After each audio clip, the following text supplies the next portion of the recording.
doing hair stroke brows. So it doesn't apply to everything, but a little bit. But we're just talking about more hair strokes and all of that as well. But let's share with you guys. I was about to throw these guys out because they're all empty. So I'm gonna kind of, whenever, maybe once a month I'll do this, where I collect all my little empty bottles so you guys know like what are the most often used products in our studio. But today I'm gonna start off with pigments, okay? So who was on a live with me? For those who were on a live with me, I'm gonna expect you guys to help us out a little bit. What is the most popular, most versatile pigment in the entire amiea Evolution line? Do you guys know? This is probably the one out of all 12 colors. This is definitely one of the ones that we use the most, and it's called sepia. It's a gorgeous, like medium brown. It's considered a neutral color. And depending on your skin tone, you could definitely use this alone if your skin's a little bit warmer.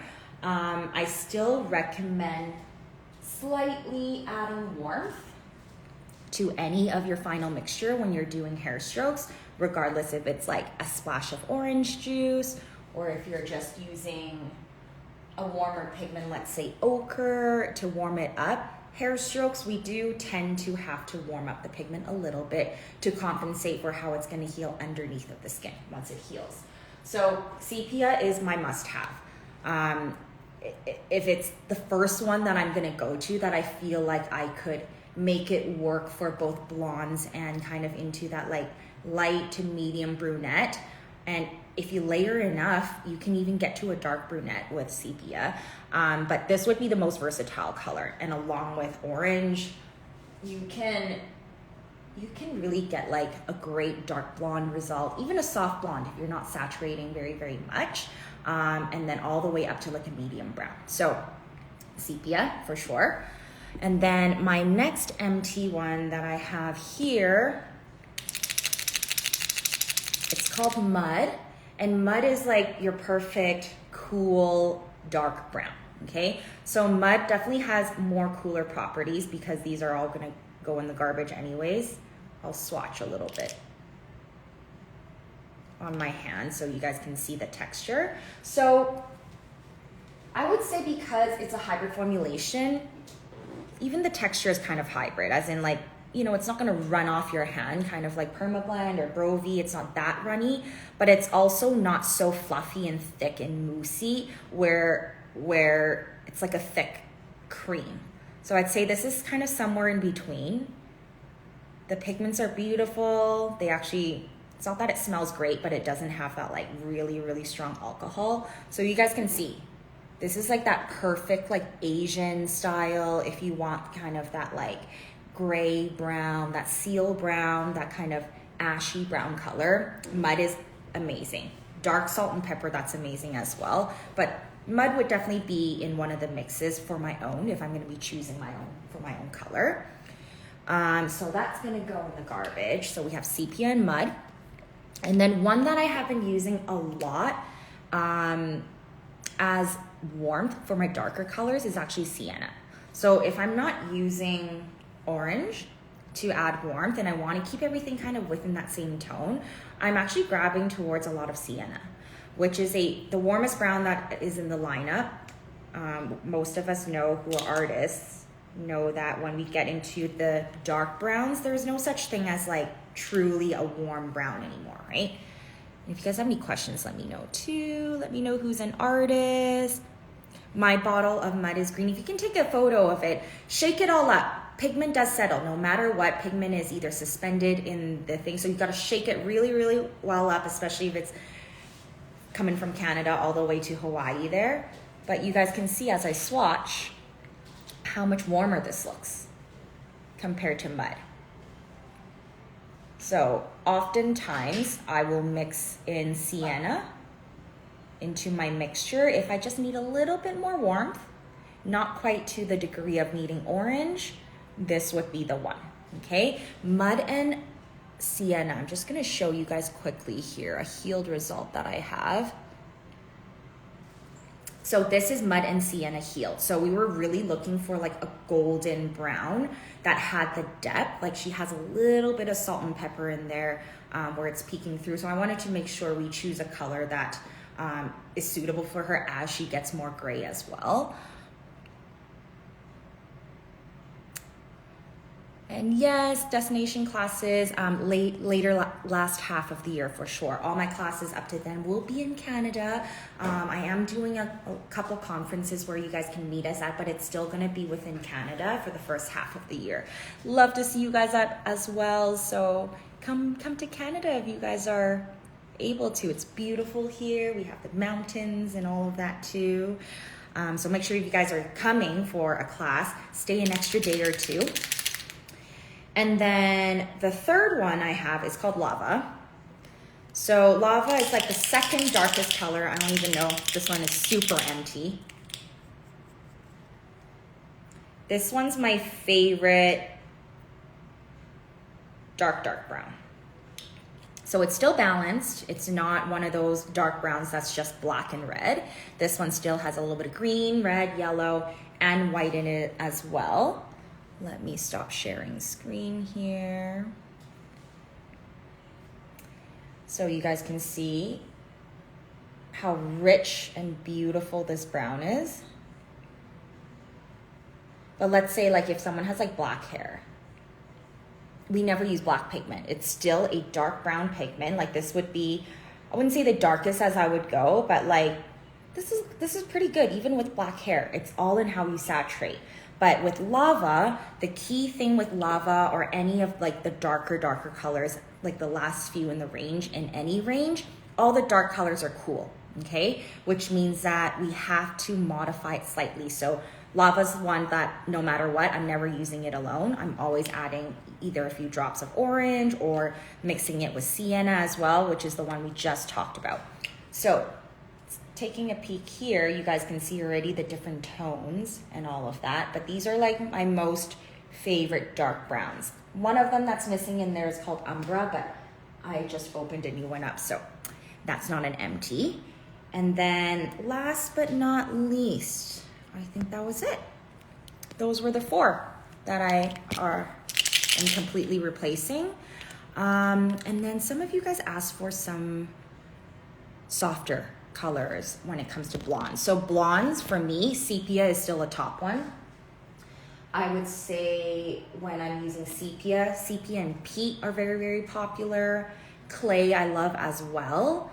But as an artist, we know that color, yes, definitely has a strong direction of dictating what the healed result is going to look like. But let's say if I were given a few pigments with some modifiers, should you as an artist be able to mix it up and get something similar? You should. So understanding the composition of pigments, the ratios between how much is in each, and if you guys haven't seen how we break down color, I did a live on Sunday. You guys can see kind of the worksheets. We have the ratios. I teach you guys how to mix the pigments, why we warm things up the way that we do. So it's really, really important. But today's weekly live, what I'm going to show the girls, I'm going to show them all the different flows of pigments. So I'm going to drop this in little containers, show them the flow, show them what flow I'm specifically looking for when it comes to doing this technique, and how we can adjust our pigments to modify no matter what pigment you're using.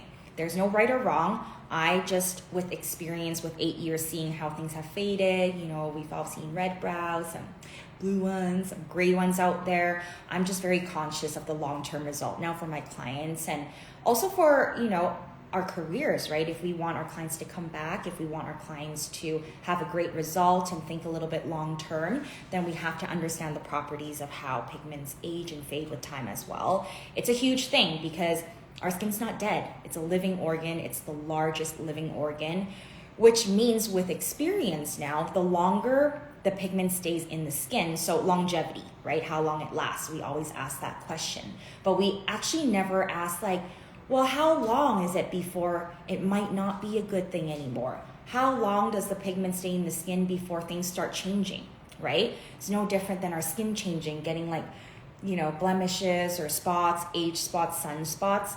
the longer the pigment stays in the skin, the more chances of it to become unstable, for it to change in color, for it to change in structure, all those things as well. But we don't really see that. I know as a client, all we really sometimes care about is the end result.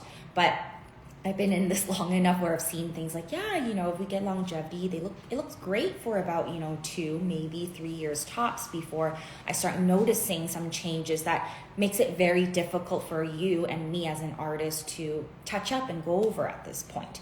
But yeah, just my couple drops of wisdom and my experience doesn't mean it applies to everyone. This is just applying to my demographic, my clients, the skin types that I tend to attract, the style that I do. I've even changed the way I saturate.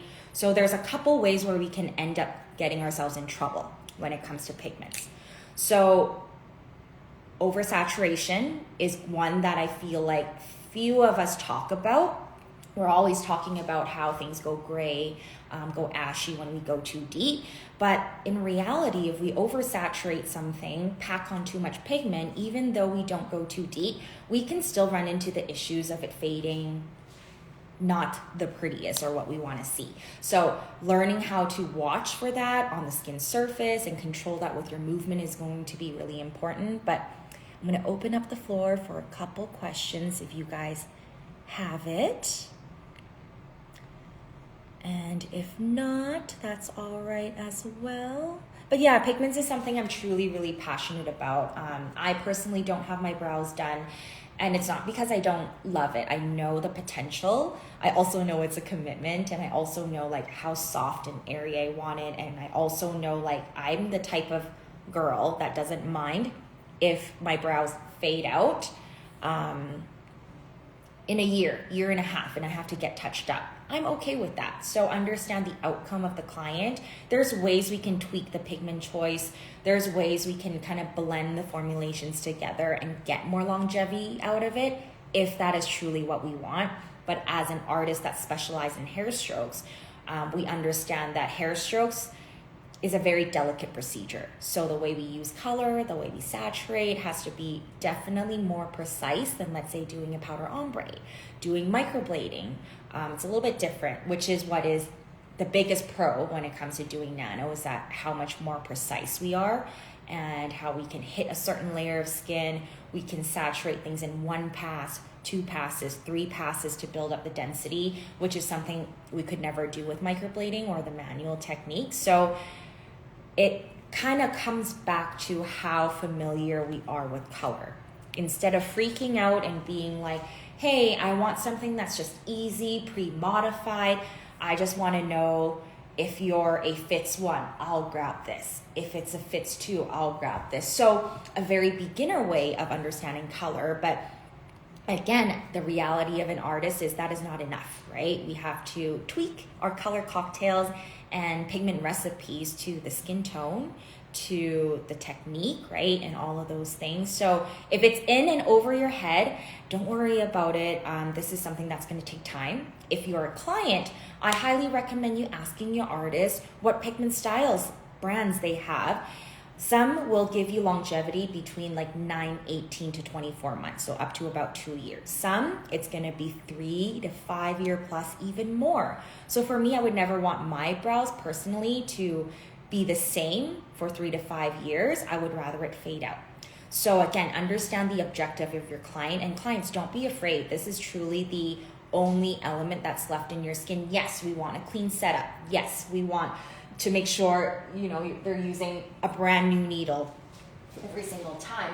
But what is left in your skin besides the pigment? What is keeping that brow shape? It's just the pigment, right? So let's understand it a little bit more. It's not good or bad, but the amiea is definitely my favorite, like medium coverage style pigment. If you can compare it to like a tinted moisturizer, light to medium, or like full coverage, I'd say compare this to like, it's more than a light medium. It's probably between light medium to a medium coverage, versus like Brovie or Perma is definitely what I consider a full coverage pigment. But doesn't mean that we can't build up a medium coverage to get to a fuller coverage. Vice versa, we can dilute the full coverage, kind of like if we were to add a moisturizer into your full coverage and turn it into a tinted moisturizer. So there's ways that you can learn to use the pigment to get to a similar effect, no matter where you are. What's better for oily skin, water-based, oil-based, or powder-based? So if you're oily and you want your hair strokes to stay clean, you guys tell me, what do you guys think? So there's no oil-based pigment in our industry. Definitely there's water-based pigments, and then there's pigments that are more glycerin-based, okay? So water-based pigments are much easier to work with. Hands down, as an artist, it's easy to work with. Doesn't mean it's better. It implants a lot easier. Particle sizes sometimes are much smaller, especially if it's organic, except for carbon-based pigments. Particle sizes are small, but it gets in the skin real fast, and it can get into the skin deep really, really fast as well. So as a hair stroke artist, have been using those pigments. It's beautiful, it's easy to work with. I would keep the technique to a shaded motion and not oversaturate any of those strokes, because the chances of migration is much higher when we're dealing with a water-based type of pigment. Because we're water. Think of this as water. We're the ocean. You're putting water in water. What do you think it's going to do? It's going to migrate between each other. So truthfully, a little bit reverse thinking. For someone who's oily, you actually, unless you're doing a powder technique, you probably don't want to go with a water-based style pigment, because you're oily already, which means that the chances of migration for your hair strokes is already higher. So you want to use something that is a little bit more glycerin based to make sure that it's not blending right into the water in your skin when it settles underneath as well. A little bit more complex. It's not good or bad. You can still use it, but just with experience over time, what I've observed and how things have come back, and the skin doesn't lie. Your client, what's left underneath doesn't lie. Words can only take us so much. Once you see it, you'll be like, oh, okay, I get it now, okay? We show a lot of that, those photos. I don't wanna scare anyone on the Instagram sometimes. So, Humming Blade by Kylie, inorganic thicker pigment for oily skin. Exactly. Inorganic thicker pigment for oily skin. So more of this style. Yes, is it gonna be a bit harder to work it into the skin? Yes. But I don't know where along the line the standard changed, where we craved things to be easier, but then is it necessarily better for the client in the long run? And for you as an artist too, you're reworking over this stuff, not someone else, you are. So are you doing yourself any benefit by working with pigments that are easier to work with, but not necessarily gonna guarantee you a stable long-term result, right? So we have to think a little bit about those things too. You're welcome. But yeah, I'm gonna head off now. It's time for me to prep a little bit before I go on. But hope you guys enjoyed it. I'm gonna come on and share my other favorites as well. But top 3 for today is going to always be sepia. Lava's gonna be always my staple. And mud and sienna were my 2 empties, but sienna is like what I've been grabbing towards a lot lately. And of course, like I will never ever be able to do without an orange pigment as well. And for those who would love to support us, you can shop these pigments at Hack Supplies, HAAK supplies.com. And with our, if you're watching and you want to try out these pigments, we want to offer our IG fam. If you purchase any 5 pigments, we will be gifting you a free orange. So pretty much